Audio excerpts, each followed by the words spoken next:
Assalamu alaikum dear students, I am Dr. Rayhana Raiyan, your anatomy teacher. Welcome to today's class. Today we will be starting bones and joints of thorax.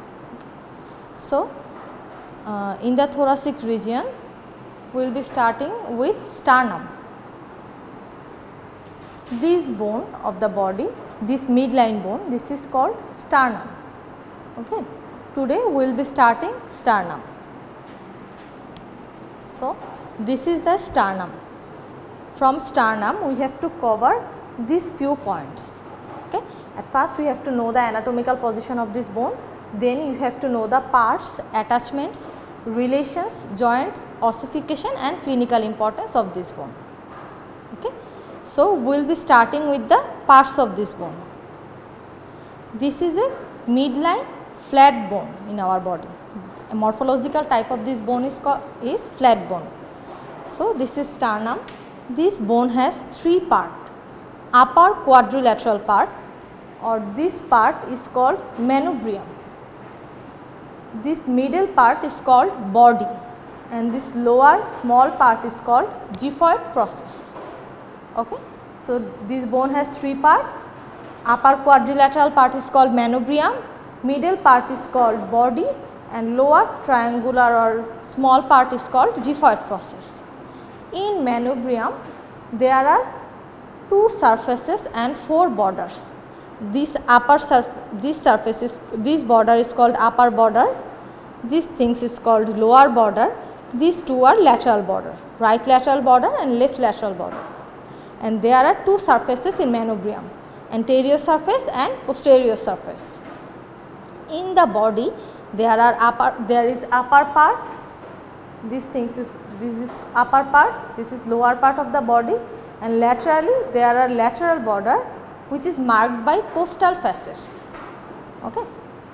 And this is xiphoid process.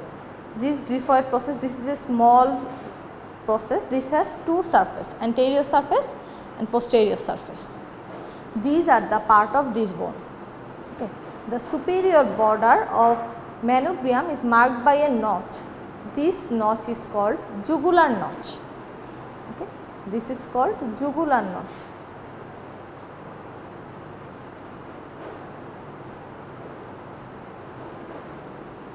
So, this is the sternum bone. This has three parts.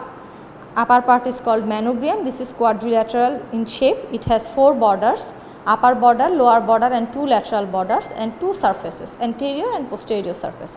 And then this has body.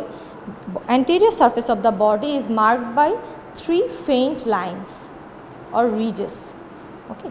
And in the lateral border there is costal facets. And there is a xiphoid sternum. This has anterior and posterior surfaces. Now we will be covering anatomical position of this bone. You have to hold the bone like this. Okay. We will try to hold the midline bones by two hands. So, you have to hold the bone like this. Then you have to say the anatomical position of this bone. Okay. So, this is sternum in anatomical position.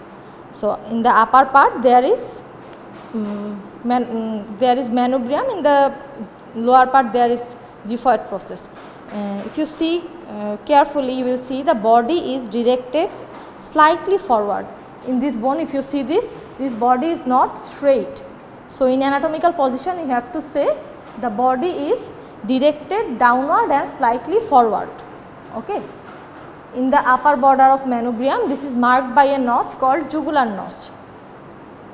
Okay. Anterior surface of the body is convex side to side and concave above downwards. This is the anatomical position of this bone. So, students, we have already studied the anatomical position and parts of this bone. Now, we will be heading towards attachment of this bone. Okay. So, this bone has, in anterior surface, this bone has few attachment.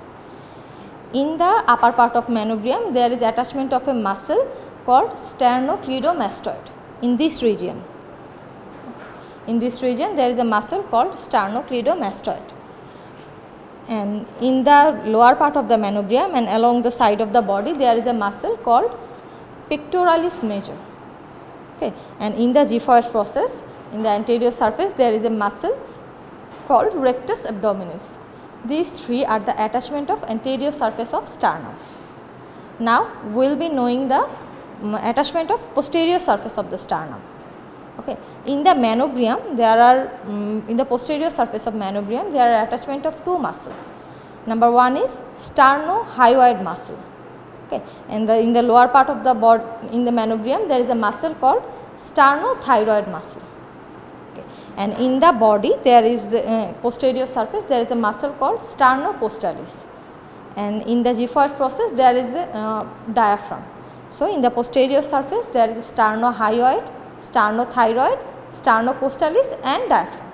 And from the tip of the xiphoid process linea alba attach. Okay. So these are the anatomical position, parts and attachment of the sternum. So in the next class we will be covering relation, joints, ossification and clinical importance of this bone. Thank you.